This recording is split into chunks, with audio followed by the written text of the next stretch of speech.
மதிப்பிற்குரிய வலிகளின் குரல் நேயர்களுக்கு எனது பணிவான வணக்கத்தை தெரிவித்துக் கொள்கிறேன்.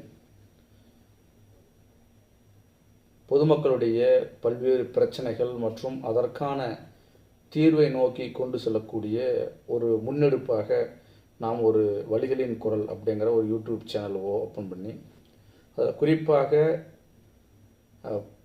பொதுமக்களாக இருக்கக்கூடிய பொருளாதாரத்திலே நலிவடைந்த அந்த மக்களுடைய உரிமைகளை மறுக்கப்படும் போது அந்த பகுதியில் போய் நம்ம ஒரு கலாய்வு பண்ணோம்.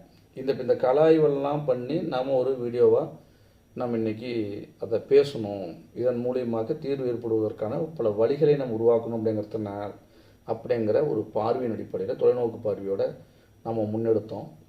அந்த முன்னெடுப்பின் அடிப்படையில் இந்த வலிகளினுடைய குரல் அப்படிங்கிற அந்த யூடியூப் சேனலை கொஞ்சம் விரிவுபடுத்தணுமே அப்படிங்கிற ஒரு தொலைநோக்கு பார்வையோடு நம்ம இன்னும் கொஞ்சம் கூடுதலாக கொஞ்சம் யோசித்து அது தவறோ சரியோ, அதாவது எந்த நிலைப்பாடாக இருந்தாலும் சரி, அதை ஒரு ஆக்கப்பூர்வமாக கொண்டு போகணும் அப்படிங்கிற ஒரு பார்வையில் கொஞ்சம் வலிமையாக நம்ம செயல்படுத்தும் உள்நோக்கத்தோடு நம்ம சில முயற்சிகள் எடுத்துகிட்டு இருக்கிறோம். அந்த முயற்சியின் அடிப்படையில் ஒரு சின்ன ஒரு செய்தி சொல்ல வேண்டிய நிலைப்பாடு என்னென்னு கேட்டிங்கன்னா, நம்ம இந்த வலிகளின் குரல் யூடியூப் சேனல் ஓப்பன் பண்ணோம் இல்லைங்களா, இந்த ஓப்பன் பண்ண இந்த யூடியூப் சேனல் தற்போது நம்ம என்ன பண்ணோம், இது வந்து ஒரு மீடியாவாக நம்ம க்ரியேட் பண்ணணும் அப்படின்னு சொல்லி ஒரு ஆர்டர் போட்டேன்.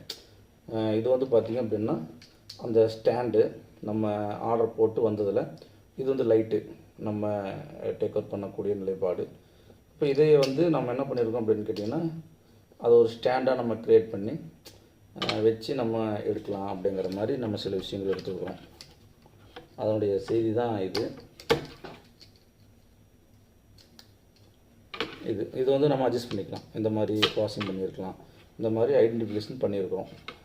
இது வந்து ஒரு வகையான சின்னதாக நம்ம ஒரு முன்னெடுப்பாக நம்ம இதை பார்க்குறோம். இதோடு சேர்ந்து நம்ம என்ன பண்ணியிருக்கோம் அப்படின்னு கேட்டிங்கன்னா, ஒரு கூடுதலான ஒரு செய்தி, நம்ம ஒரு மைக்கு ஒன்று ஆர்டர் பண்ணோம். என்ன அப்படின்னு கேட்டிங்கன்னா, இது வந்து அந்த மைக்கினுடைய இது வந்து நம்ம அந்த மைக் ப்ராசஸிங்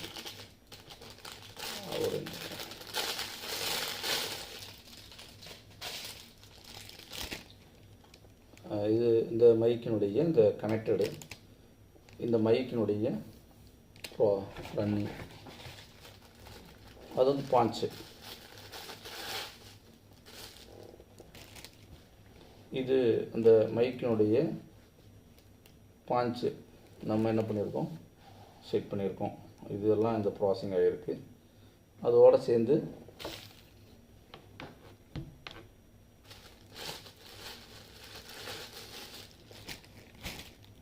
அந்த மைக்கை நம்ம செட் பண்ணுறதுக்கான அந்த ஒரு ஹோல்,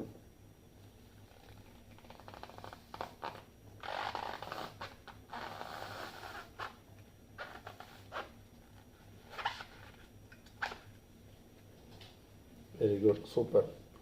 இப்போது அதற்கான கனெக்டடு பின், இந்த லைட்டுக்கு எரியத்துக்கான இது பின்னு வந்திருக்கு. அப்புறம் இதுதான் தோழர்களே, நம்ம இப்போ என்ன பண்ணியிருக்கோம் அப்படின்னா, இந்த யூடியூப் சேனலை விரிவுபடுத்துவதற்கான ஒரு முயற்சியாக நாம் எடுத்த இந்த ஒரு முன்னெடுப்பு பார்த்திங்க அப்படின்னா, இப்போ நமக்கு இந்த ஸ்டாண்ட் வந்துடுச்சு. இப்போ இந்த மைக்கு நம்ம ஃபிட் பண்ணியிருக்கோம். இது வந்து இந்த இடத்துல வலிகளின் குரல் அப்படிங்கிற ஒரு விதமான அங்கீகாரத்தோடு நம்ம செயல்படுத்தணும் அப்படிங்கிற ஒரு பார்வை தான் இது வந்து கொஞ்சம் அந்த மக்களை சந்தித்து நம்ம அந்த மக்களுடைய பிரச்சனைகளை நேரடியாக நம்ம ஒளிபரப்புவதற்கும் அதை சார்ந்த விஷயங்கள் பேசுவதற்கான ஒரு முன்னெடுப்பு உதாரணம் இதுதான். ஸோ ரொம்ப சந்தோஷமாக இருக்குது. இதை நம்ம இன்னும் கொஞ்சம் அடுத்த நகர் கொண்டு போகிறோமே அப்படிங்கிற ஒரு செயல்பாடு தான். ரொம்ப சந்தோஷம் தோழர். இதை நம்மளுடைய நேயர்களுக்கு வெளிப்படுத்தணும் அப்படிங்கிறதுனால இதெல்லாமே இந்த டைமில் நம்ம கொஞ்சம் சொல்லி ஆகணும் அப்படிங்கிற அடிப்படையில் நம்ம பேசியிருக்கிறோம். நிச்சயமாக வலிகளின் குரல் வாயிலாக மீண்டும் ஒரு நிகழ்ச்சியில் நிச்சயமாக நாம் அடுத்தடுத்த நகர்வை நோக்கி கொண்டு செல்வோம். நன்றி, வணக்கம்.